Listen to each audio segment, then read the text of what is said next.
Un saludo a todos, hoy continuamos con la clase número 18 del tema 1 y vamos a ver la distribución normal. La distribución normal es la distribución que más se usa, es la más importante en el cálculo de las probabilidades. Esta distribución está presente en la mayoría de todas las distribuciones aleatorias, sean discretas o continuas. Prácticamente están presentes en todos los campos, en la ciencia, en la biología, en la medicina, en la psicología, etcétera, etcétera. La distribución normal de probabilidad es una distribución continua, pero que es simétrica y es mesocúrtica.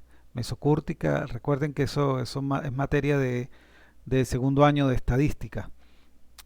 Luego también podemos decir que de las razones principales en que se usa la distribución normal, van a ver aquí la importancia que tiene el uso de la distribución normal. En primer lugar, las mediciones que se obtienen de muchos procesos aleatorios. Casi todas son o tienen tendencia a ser de distribución normal. Se utiliza también para aproximar otras distribuciones de probabilidad. Y esto es muy útil, por ejemplo, la distribución binomial y la de Poisson, que la veremos más adelante, cómo hacer este trabajo de aproximarla. Y en tercer lugar, las distribuciones estadísticas que normalmente utilizamos, que también calcularemos más adelante, como la media muestral y la proporción muestral, tienen una distribución normal, pero con el detalle de que generalmente la muestra tiene que ser más grande, es decir, tiene que ser mayor de 30 y no importa cuál sea la distribución o la tendencia que tenía originalmente.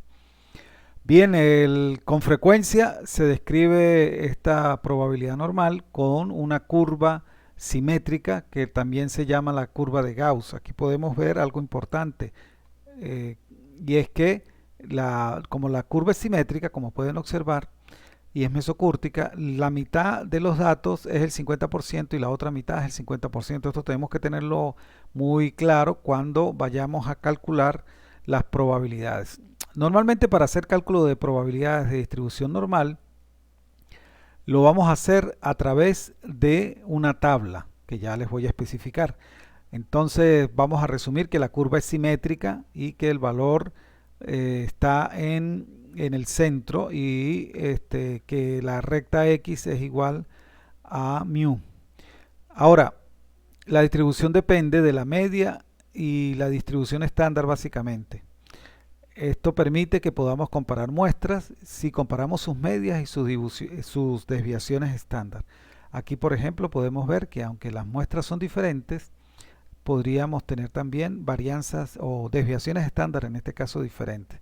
Ese tipo de comparaciones las podemos hacer. Aquí tenemos otro caso, que es el caso de las poblaciones con distintas desviaciones estándar y medias que sean iguales. Aquí tenemos las medias iguales y las desviaciones estándar, pero depende del achatamiento de los polos.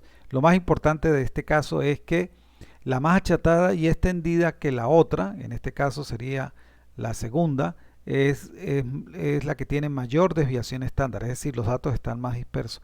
En la medida en que sea más empinada, va a tener una desviación estándar más reducida. En el tercer caso, de las poblaciones con desviaciones medias diferentes, estas curvas están centradas en posiciones diferentes y una de ellas es más achatada que la otra. La que tiene mayor desviación, recuerden, es la más achatada y extendida. En este caso, por ejemplo, así así no tengan la igual media. ¿Y cuál es otra característica importante? Que por la simetría de la curva, eso lo vamos a ver aquí lo tienen ustedes en la pantalla, la región bajo la curva, entonces vamos a empezar con esto para que podamos ver claramente cómo es. La región bajo la curva en el intervalo menos infinito infinito es igual a 0,5. Entonces aquí tendríamos, recuerden, desde menos infinito a 0, que es la media, ya les voy a explicar por qué tomo el valor de 0, corresponde a 0,5. Igual número en el intervalo de 0 hacia infinito, que lo vamos a ver aquí. Este segmento que va a tomar aquí también va a tener ese intervalo y va también a valer 0,5 o 0,50, como usted quiera expresarlo. Ahora, del lado derecho y del lado izquierdo, entonces tendríamos el 50% de los datos porque la curva es simétrica. Ahora, como tenemos 50% de un lado y 50% del otro, la suma total debe dar igual a 1. Entonces esto corrobora lo que hemos hablado siempre, que la probabilidad es un valor entre 0 y 1. Ahora, en la distribución de probabilidad de la variable z, esta distribución va a tomar dos valores: la media, que va a valer 0, y la desviación estándar, que va a valer 1. ¿Esto por qué? Porque la idea es estandarizar. ¿Cómo vamos a estandarizar? Vamos a obtener un valor de z, que es el valor crítico. A este valor de z lo vamos a llamar valor crítico, para aplicar una tabla estandarizada, convirtiendo los valores. ¿Qué vamos a hacer nosotros? Vamos a convertir los valores de la variable x en valores de z, o sea, estándares de z. Y lo vamos a hacer a través de esta fórmula, que significa que z es igual al valor de la variable menos el valor de la media poblacional entre la desviación estándar.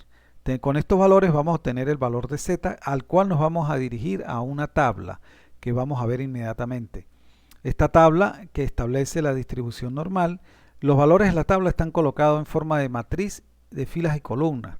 En la primera fila se encuentran los valores de z hasta las décimas, y en la primera fila las centésimas. Es decir, verticalmente vamos a tener el valor de z y horizontalmente vamos a tener las centésimas bajo la curva.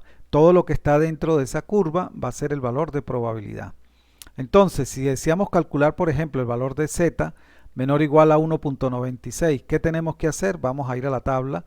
Aquí tenemos una porción de la tabla. Apenas esto es una porción, llega hasta 1.9.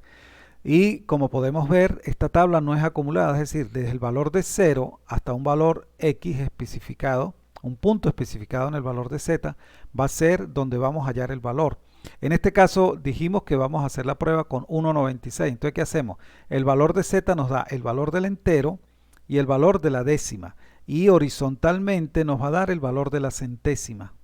Por lo tanto, para buscar un valor, en el caso por ejemplo de 1.96, nos colocamos aquí en z 1.90, que es el valor de la centésima, y buscamos horizontalmente el valor de la centena, que es 0.06.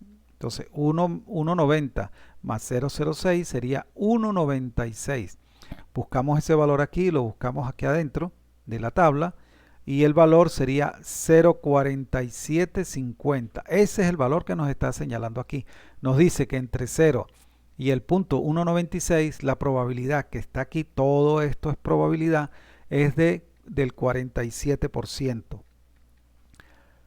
Eso con respecto a la tabla. Con esta sencilla explicación podemos calcular cualquier valor.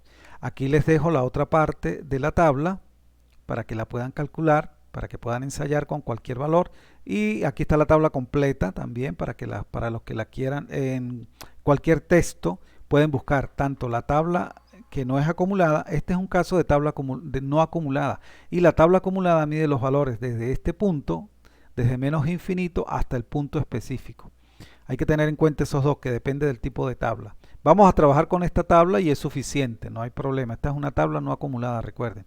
Les dejo este ejercicio para que ustedes practiquen de encontrar el área de la curva normal estándar. Les dejo aquí el dibujo, recuerden que cómo hacerlo. Y les dice aquí unos ejercicios que le permite definir si a la izquierda o a la derecha, en qué área específica o entre dos puntos específicos para verlo. Posteriormente publicaremos los resultados de cada uno de estos ejercicios y vamos a hacer más ejercicios para que lo podamos comprender mejor.